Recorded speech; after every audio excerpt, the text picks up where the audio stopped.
Military technology has advanced at an alarming pace in the last century. Before World War II, the development of nuclear weapons was inconceivable, but current governments have invented explosives that dwarf the hardware used during the tragic events of Hiroshima and Nagasaki. Today, we're looking at the 5 most powerful bombs in the world.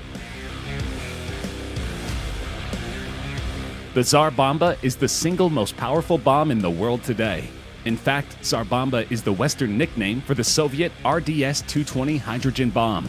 Detonated by the Soviet Union on October 30th, 1961, Tsar Bomba is the largest nuclear device ever detonated and the most powerful man-made explosion in history.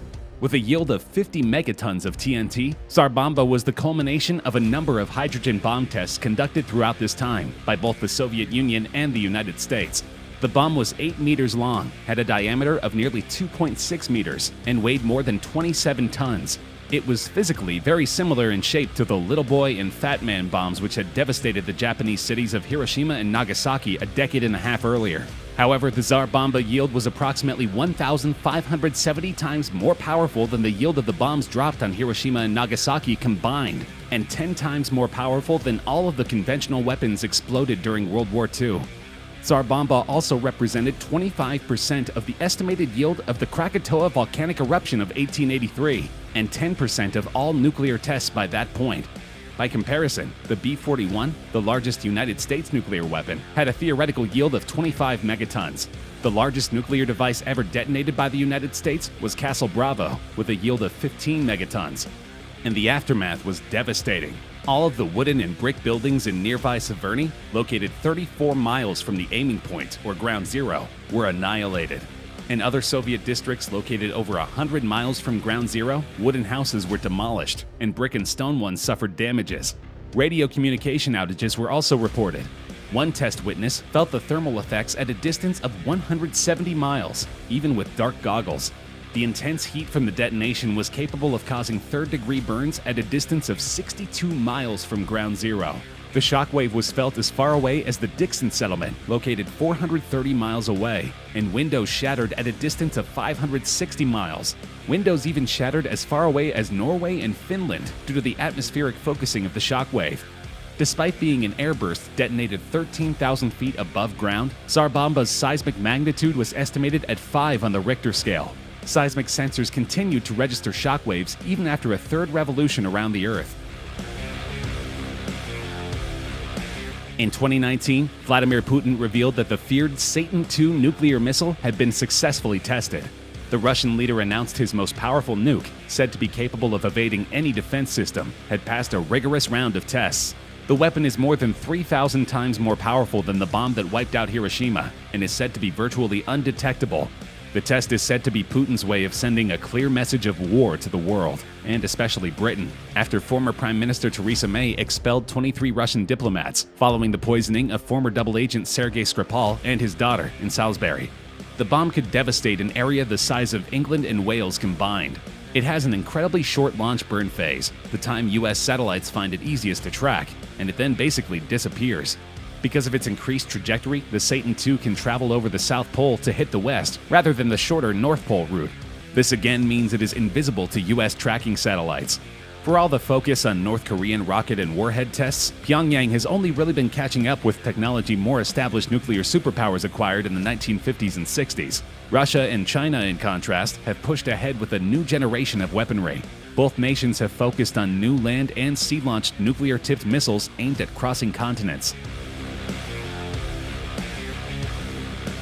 The B-41 was a thermonuclear weapon deployed by the United States Strategic Air Command in the early 1960s.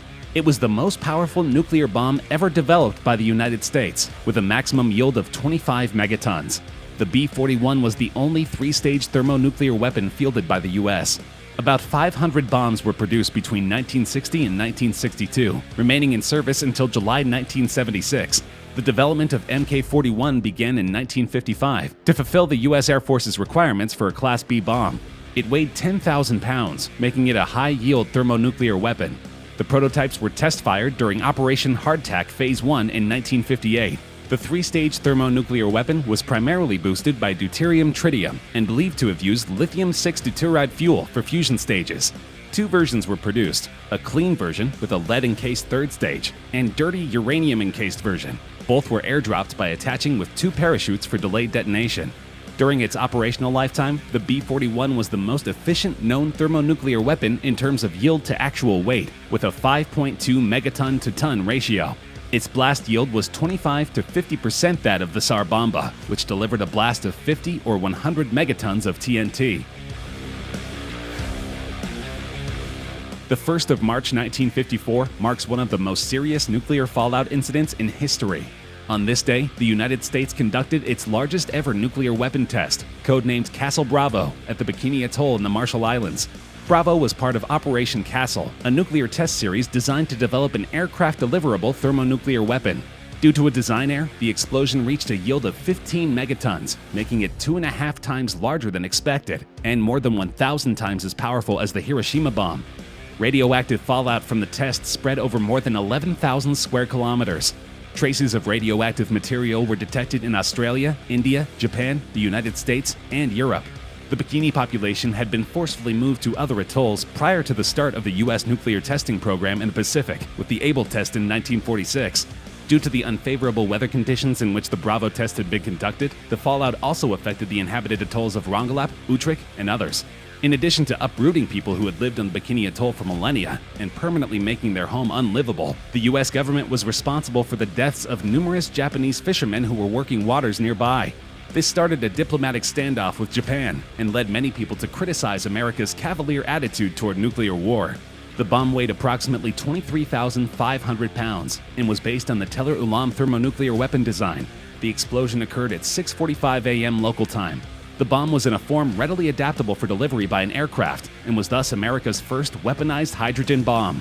Seconds after detonation, a mushroom cloud 4.5 miles wide formed. It ultimately reached a height of 130,000 feet.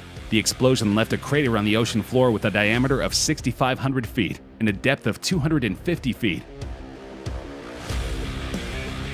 The Mk-17 was the first operational thermonuclear hydrogen bomb developed by the United States. The Mark 17 had a yield equivalent to 25 megatons of TNT. The total production of Mark 17 was 200, and there were 105 Mark 24s produced, all between October 1954 and November 1955. Design and development began when Los Alamos National Laboratory proposed that a bomb design using lithium deuteride with non-enriched lithium was possible. The Mark 17 steel casing was about 3.5 inches thick. It was 24 feet 8 inches long, 61.4 inches in diameter, and weighed between 41,400 and 42,000 pounds. Much of this was casing weight. The Mark 17 bomb was only 4 feet shorter than a Polaris A-1 SLBM, but weighed half again as much. Size-wise, the Mark 17 was the largest nuclear weapon ever built by the United States. In combat, a gigantic 64-foot diameter ribbon parachute was designed to slow down the big bomb, giving the delivery aircraft time to escape the deadly effects of the thermonuclear explosion. On May 27, 1957, a Mark 17 was unintentionally jettisoned from a B-36 just south of Albuquerque, New Mexico. The device fell through the closed bomb bay doors of the bomber, which was approaching Kirtland Air Force Base at an altitude of 1,700 feet. The device's conventional explosives destroyed it on impact, leaving a crater 25 feet in diameter and 12 feet deep. Though a chain reaction was impossible because the plutonium pits were stored separately on the plane, the incident spread radioactive contamination and debris over a mile-wide area. Although the military cleaned up the site in secret, a few fragments of the bomb, some radioactive still, may be found in the area.